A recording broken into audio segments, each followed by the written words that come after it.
Hey, welcome to Global News Orbit, the channel where we don't just follow the headlines, we orbit around the hidden truths. Today, we are diving deep into something that shook the world, Squid Game. Yeah, the Netflix mega hit with creepy masks, giant dolls, and people literally dying over kids' games. But here's what most people missed: Squid Game isn't just entertainment.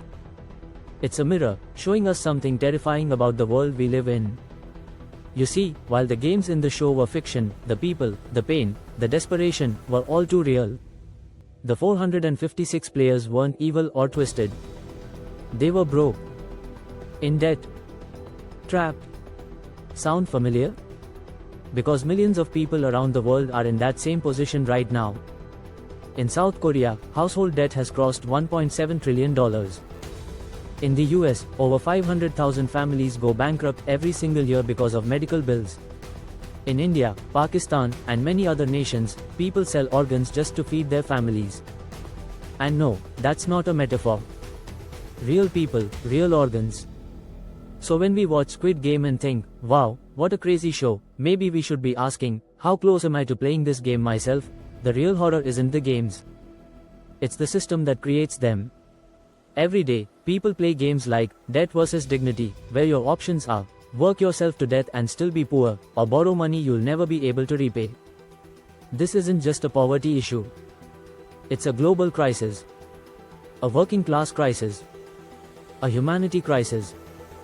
And what about the VIPs? You remember them, those creepy, gold mask wearing elites who bet on human lives like they're horses at a race? It felt like a stretch, right? Except it's not. They're real. No, not in velvet robes, but in billion-dollar boardrooms. They profit while people suffer. From sweatshops to slums, from underpaid laborers to traffic victims, there are people who literally get richer every time someone else loses. Black markets for human organs, child labor in illegal mines, and billionaires flying private jets to $100,000 dinner parties while children starve, all of it is real. So no, Squid Game didn't go too far. If anything, it held back. But let's not forget the biggest twist of all: we watched it. We made it Netflix's most watched series. We turned it into memes, TikToks, costumes, and fan theories. But did we ever stop to think about why we enjoyed it so much? It's because we've been trained, by media, by society, to consume pain like content.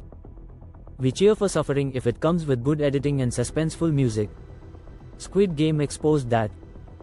It showed us how easily we become spectators, how numb we've grown to injustice, to desperation, to human struggle. And what about the creator, Hwang Dong-hyuk? He pitched Squid Game for over 10 years. No one wanted it. They said it was too dark, too risky, too real, but when the world finally saw it, we couldn't stop watching. Not because it was fantasy, but because it felt uncomfortably close. And here's the truth: the real Squid Game isn't on an island. It's happening in neighborhoods, factories, refugee camps, and hospitals. The players don't wear tracksuits, they wear uniforms, name tags, work boots. They aren't eliminated by gunshots, but by poverty, stress, exhaustion, and hopelessness. And that brings us to the hardest part of this whole conversation. If life hit you hard enough, if you lost your job, your family, your health, and someone offered you a way out, even if it meant hurting others, would you say no? Would you still believe in rules, in ethics, in peace?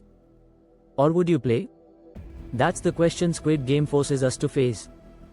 And that's why this story matters. Because it's not just a show. It's a warning. A message. A cry for change. And if it made you uncomfortable, good. That means you still have empathy. That means there's still hope. So if this video woke something up inside you, if it made you think, even for a second, don't let it end here. Please, like this video. Share it with someone who still thinks Squid Game is just fiction. And subscribe to Global News Orbit, because we are not here to feed you fluff. We're here to expose the truth. To speak for those who don't get a platform.